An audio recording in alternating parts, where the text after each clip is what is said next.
छत्तीसगढ़ की राजधानियों की हालत आपसे छुपी नहीं है। लगातार हड़तालों का सिलसिला जारी। इसी परिप्रेक्ष्य में सूडा के सीईओ का टीम लीडर नितेश शर्मा को मिल रहा संरक्षण। टीम लीडर पर करने की बजाय 2 मिशन प्रेरकों को जॉब से निकाला। पूर्व में इसी के चलते 3 कर्मियों की हो चुकी है मृत्यु।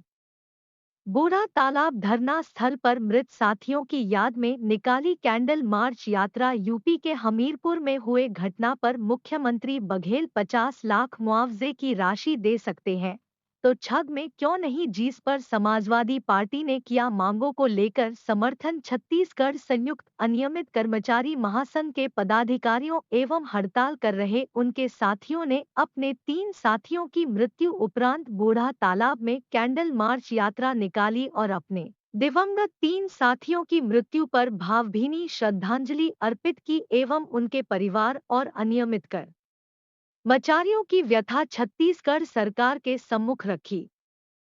अनियमित कर्मचारियों की नियमितीकरण को लेकर छत्तीसगढ़ सरकार क्यों इसका संज्ञान नहीं ले रही है? सभी को पता होगा कि कितना व्यथित वो व्यक्ति रहे, उनकी आत्मा आज कितनी व्यथित हुई होगी। उनके परिवार के लोगों से मैं आज मिल के आया हूँ कि कैसी परिस्थिति में अनियमित कर्मचारियों के साथ किस प्रकार से अत्याचार किया जाता है। वो लगातार जो है मुख्यमंत्री महोदय को पत्र लिख रहा था कि मेरी जो है वापस बहाली की जाए। वो खाद्य विभाग में दैनिक वेतनभोगी के ड्राइवर के पद पे पदस्थ था और वो लगातार जो उसकी छटनी होने की वजह से उसकी आर्थिक स्थिति खराब हो रही थी और वो ये मांग कर रहा था कि मेरी वापसी की जाए, नहीं तो मैं पूरे परिवार के साथ आत्महत्या करूंगा। ये पत्र भी मैं आज उसके घर में जाके देख के आया हूँ कि वो एक सुसाइड नोट घर में भी छोड़ के आया है। एक सुसाइड नोट जो है उसके डेड बॉडी के पास भी मिला है। तो साथियों, किस प्रकार से शासन प्रशासन एक तरफ ये बोलती है कि घोषणा पत्र में लिखती है कि किसी की भी छटनी नहीं की जाएगी और वहीं पर हमारे लगभग 1000 से भी ज़्यादा साथी जिनकी छटनी हो गई है। और आज भी हमारे साथ 2 ऐसे साथी हैं जो कि स्वच्छ भारत मिशन से हैं, सौरभ मिश्रा जी और तुलसी यादव जी। इन दोनों की भी छटनी हड़ताल की वजह से कर दी गई है। ये तानाशाही सरकार लोगों को मरने पे मजबूर कर रही है।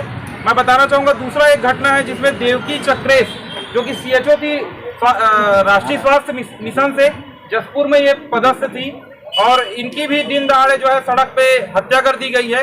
और ये हत्या एक तरह से गुंडे और बदमाश के हौसले कितने बुलंद है और पुलिस प्रशासन लॉ एंड ऑर्डर मेंटेन नहीं कर पा रही है।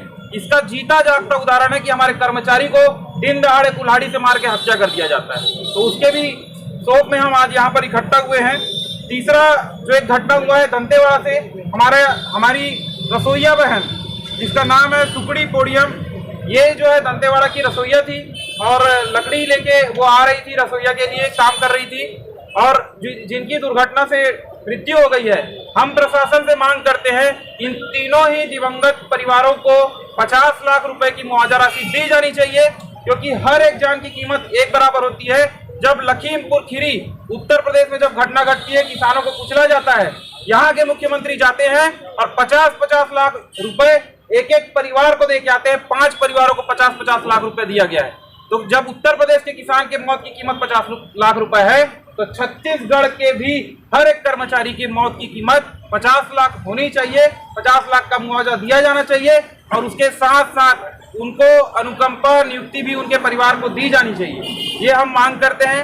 आज हम इसी के लिए इन तीनों दिवंगत साथियों की मौन आत्मा के लिए हम श्रद्धांजलि देने के लिए यहाँ पर उपस्थित हुए हैं। साथ ही 2 साथी जिनकी छटनी हो गई है, मैं प्रशासन से अभी भी मांग करता हूँ ये वही घटना दोबारा ना घटे, क्योंकि छटनी की वजह से ही हमारे योगेश मानखेड़े की जान गई है।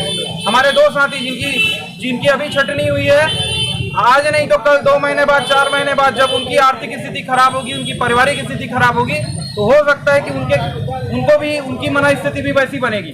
तो प्रशासन ने जो घोषणा पत्र में वादा किया था, उस घोषणा पत्र के वादे को पूरा करे।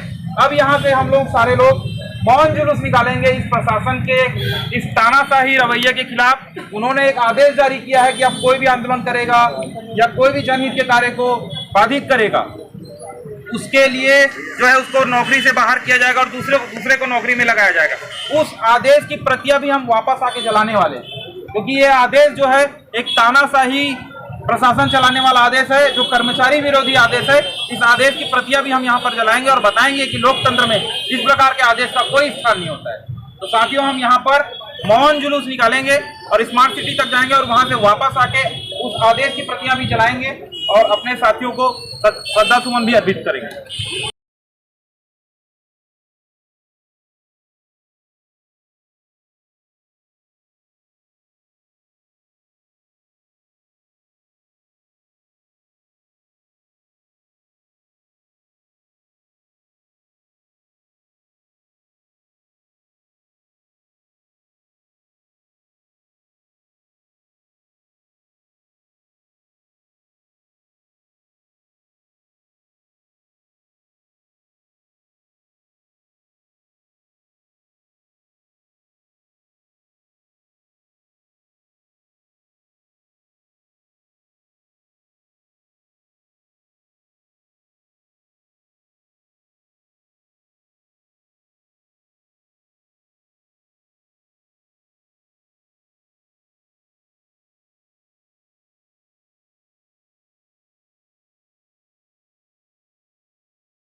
के खेमे से बाहर निकाला गया है, कारण क्या है, इसका मुख्य कारण बताएं। हमने एक्चुअल में आवाज़ उठाई थी इस सब चीज़ों के लिए कि सूडा में एक प्लेसमेंट के कर्मचारी नितेश शर्मा जी, उनके बर्बरतापूर्वक व्यवहार का हमने आवाज़ उठाया है। हमने 1000 जगह जाके उनके बारे में कंप्लेन की है, जहाँ जहाँ बोले वहाँ वहाँ ज्ञापन करने गए थे हम। आज तक हमारी बात सुनी नहीं गई है और हर तरह से हमको तोड़ने की कोशिश की जा रही है, हमारे संघ के लोगों को तोड़ने की कोशिश की जा रही है। हम सिर्फ एक ही बात जानना चाहते हैं, हम सरकार के खिलाफ़ नहीं है, बट जो चीज़ें हमने बार बार मांग रखी है कि एक नितेश शर्मा जो प्लेसमेंट का कर्मचारी, उनको नहीं निकालने का कारण क्या है, यह वो किस अधिकारियों का उनको संरक्षण प्राप्त है, या सामने आकर लोग बोलें, कम से कम बताएं कि क्या चल रहा है। सब जानना चाहते हैं, लोग रोज़ आ रहे हैं यहाँ पर, रोज़ विनतियाँ कर रहे हैं कि हमको सरकार के द्वारा छटनी नहीं की जाएगी, ये बोला गया था, वो छटनी कर दी गई है। तो इतना तो होना चाहिए कि आगे आकर कम से कम बताए कि लोग समझे कि किस वजह से ये सब छटनी का जो भी किया जा रहा है, क्यों किया जा रहा है। प्लेसमेंट के कर्मचारी को बचाने के लिए पूरा अधिकारी का खेमा आ गया सामने, वो उनको बचाने की कोशिश कर रहा है। तो ये सब चीज़ें जांच का विषय है, जांच होना चाहिए। क्या इस पर सरकार का ध्यान नहीं है कि एक कर्मचारी दूसरे कर्मचारी पर अत्याचार करते हुए बाहर निकाल रहे हैं? अब ये तो सरकार ही बताएंगे, मगर सरकार के हर एक मंत्री हर एक जगह हम जा चुके हैं, हमने उन्हें पर्सनल जाकर उनको ज्ञापन सौंपा है। हमारे संघ के जितने भी लोग हैं वो जाके उनको ज्ञापन सौंप कर आए हैं। उसके बाद भी आज तक 25 दिन हो गया। इस 25 दिनों में एक प्लेसमेंट कर्मचारी जो नॉर्मल कर्मचारी होता है, उनको एक वर्बल कम्युनिकेशन के आधार पर निकाल दिया जाता है। इनके लिए पूरा एक सूडा का पूरा जमावड़ा लग गया है। कल एक लेटर जारी हुआ है जिसमें दबावपूर्वक डिविजनल कुछ हैं, जैसे संचित श्रीवास्तव जी और बहुत सारे ऐसे लोग हैं जो डिविजनल का काम करते हैं, वो भी प्लेसमेंट के कर्मचारी, उनके द्वारा दबावपूर्वक एक लेटर साइन करवाया जा रहा है, यह बोलकर कि अगर मैं ना रहूँगा नितेश शर्मा जी के द्वारा, अगर वो ना रहेंगे तो स्वच्छ भारत मिशन बंद हो जाएगा। ये सिर्फ और सिर्फ एक चाल है। आज तक स्वच्छ भारत मिशन चलता आया है। एक आदमी के नहीं रहने से, वो भी प्लेसमेंट के कर्मचारी के नहीं रहने से क्या स्वच्छ भारत मिशन बंद हो सकता है? ये चीज़ हम जानना चाहते हैं बस, नौकरी का डर दिखा के। मार्च के माध्यम से आज आप सरकार को क्या संदेश देना चाह रहे हैं?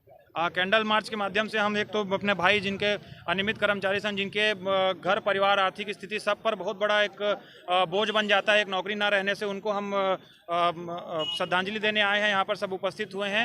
हम सिर्फ इस कैंडल मार्च के माध्यम से जितने लोगों की छटनी हुई है उतने लोगों को तत्काल वापस ले सरकार, और हम जितने लोग आने वाले समय में हम जो मांग शालीनतापूर्वक रख रहे हैं नियमितीकरण का, उस मांग में विचार करें।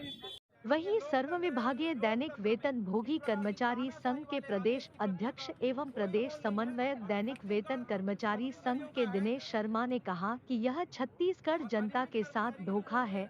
इन्होंने एक हाथ में गंगाजल लेकर और मैनिफेस्टो में कहा था कि हमारी सरकार आएगी तो हम कर्मचारियों की छंटनी नहीं करेंगे और 10 दिन के भीतर नियमितीकरण कर दी जाएगी, सरकार आएगी तो प्लेसमेंट समाप्त कर दी जाएगी। इसके विपरीत सरकार ने लोगों को रोड पर ला दिया है और आत्महत्या करने पर मजबूर कर दिया है। महासंघ के प्रदेश अध्यक्ष रवि गढ़पाले ने बताया कि सरकार अपने वादे से मुकर रही है। नियमितीकरण के मामले पर कोई सुनवाई नहीं कर रही है। सुनवाई नहीं होने के चलते ही 3 साथियों की मृत्यु हो चुकी है। उन्होंने सुसाइड नोट भी लिखा था। पुलिस प्रशासन ने संज्ञान नहीं लिया। अभी भी छत्तीसगढ़ शासन के कान में जू तक नहीं रेंग रही है। प्रांतीय संयोजक गोपाल प्रसाद साहू से जब पूछा कि आपकी मांगों को लेकर क्यों सरकार पूरा नहीं कर रही, इसके पीछे कारण क्या है, सरकार हमें क्यों नहीं स्पष्ट बताती। यूपी हमीरपुर की घटना पर 50 लाख मुआवजा मुख्यमंत्री देकर आते हैं, तो क्यों छत्तीसगढ़ के कर्मचारियों की मृत्यु पर मुआवजा क्यों नहीं दिया गया। हम मुआवजा और अनुकंपा नियुक्ति की मांग करते हैं। कैंडल मार्च के माध्यम से हम सभी सरकार को संदेश देना चाहते हैं कि सरकार का ये रह गया असंवेदनशीलता है और तानाशाही है। और कहा शासन प्रशासन और मुख्यमंत्री भूपेश बघेल द्वारा की गई वादा खिलाफी से आक्रोशित कर्मियों ने जमकर नारेबाजी भी की। उपस्थित सभी लोगों ने एक स्वर में कहा कि अगर सरकार अभी नहीं चेती तो 2023 में इस सरकार को भी जड़ से उखाड़ फेंकेंगे। इस मामले पर रायपुर से समाजवादी पार्टी भी अनियमित कर्मचारियों के मांगों को लेकर समर्थन पर उतरी है। कर्मचारी महासंघ की समस्त पदाधिकारी एवं साथियों ने नायब तहसीलदार विपिन बिहारी पटेल को भी ज्ञापन सौंपा है। लगातार मजदूरों का पीड़न होते रहा है छत्तीसगढ़ में। आज अनियमित कर्मचारी को देखिए, जो भूख हड़ताल पे बैठे थे उनकी सुनवाई नहीं हुई और लोगों को निकाल दिया जा रहा है। सरकार जो है अंधा काना बन के बैठी हुई है। किसी भी प्रकार की इनकी कोई भी समस्या को समाधान नहीं कर रही है। जैसे कि अभी कुछ दिन पहले हमारे एक साथी ने मंत्रालय के सामने आत्महत्या कर ली। ऐसे बहुत सारे सबूत हैं, यहाँ पे लोग रखे हुए हैं, दंतेवाड़ा से आई हुई हैं, ये रसोइयाँ थी, इन्होंने भी। ऐसी घटनाएं घटती जा रही है और सरकार किसी भी प्रकार की किसी भी प्रकार से इनकी मदद नहीं कर रही है। लगातार इनको अनदेखा कर रही है। हम लोग पिछले कई हफ्तों से मांग कर रहे हैं, उसके बावजूद भी सरकार सुनने को तैयार नहीं है। जैसे सूडा विभाग की बात की जाए, सूडा विभाग में सीओ हैं, सीओ किसी भी प्रकार की कोई सुनवाई सीओ साहब नहीं सुन रहे हैं। वहाँ पे नीतीश शर्मा जी हैं जो कि लगातार उत्पीड़न कर रहे हैं महिला कर्मचारियों पर। और साथ ही साथ वहाँ पे जो स्वच्छता सर्वेक्षण से रिलेटेड जो वहाँ के टीम लीडर के द्वारा वहाँ पे सौरभ मिश्रा को निकाल दिया गया है, उनके साथ आरती जी को निकाल दिया गया है। और ये लगातार ऐसे ही मनमानी तरीके से काम करते आ रहे हैं और उनके साथ में सरकार भी मिली हुई है। वो अपना करप्शन, और हम लोग पिछली बार भी प्रेस वार्ता रखे थे बात को, लेकिन सरकार मानने की तैयार नहीं है। और हमारे पत्रकार साथी भी जो हैं, इन सभी मजबूर लोग। मैं जिला अध्यक्ष समाजवादी पार्टी ब्रजेश चौरसिया। सर, ये जो आपको अनियमित कर्मचारी दल जो है अभी ज्ञापन सौंपे हैं, तो इस ज्ञापन से इनको क्या प्रभाव पड़ने वाला है कि क्या मिलने वाला है? आपके जो आपको ज्ञापन सौंपा गया सरकार तक आप ले जाएंगे और उससे आउटपुट क्या आने वाला है?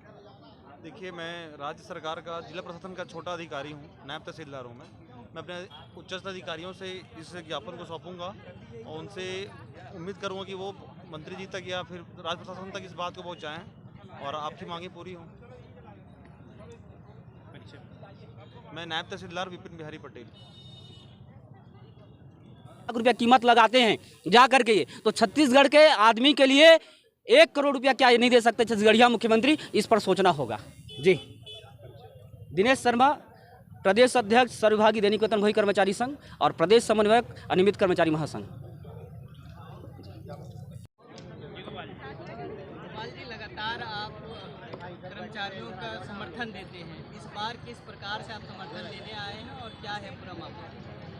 छत्तीसगढ़ के जो अनियमित कर्मचारी है उसके लिए हम शुरू से संघर्षरत हैं और छत्तीसगढ़ संयुक्त अनियमित कर्मचारी हमारे अनियमित कर्मचारियों के हमेशा मुखर रही है। मैं बताना चाहूँगा कि इसमें सभी प्रकार के जो साथी होते हैं, संविदा, दैनिक वेतनभोगी, आउटसोर्सिंग, जवाबदार मानदेय, ठेका, प्लेसमेंट, इस तरह से हम सभी साथियों के लिए हमारा ये मंच संघर्ष कर रहा है। आज हमारे 3 साथी हमारे बीच नहीं रहे, अत्यंत हम पीड़ा होती है हमें कि हम उन साथियों के लिए कुछ नहीं कर पा रहे हैं। हम माननीय मुख्यमंत्री महोदय से आग्रह भी किए हैं कि वो हमारे जो दिवंगत साथी हैं उनको 50 लाख की मुआवजा और क्या है पक्की नौकरी दें।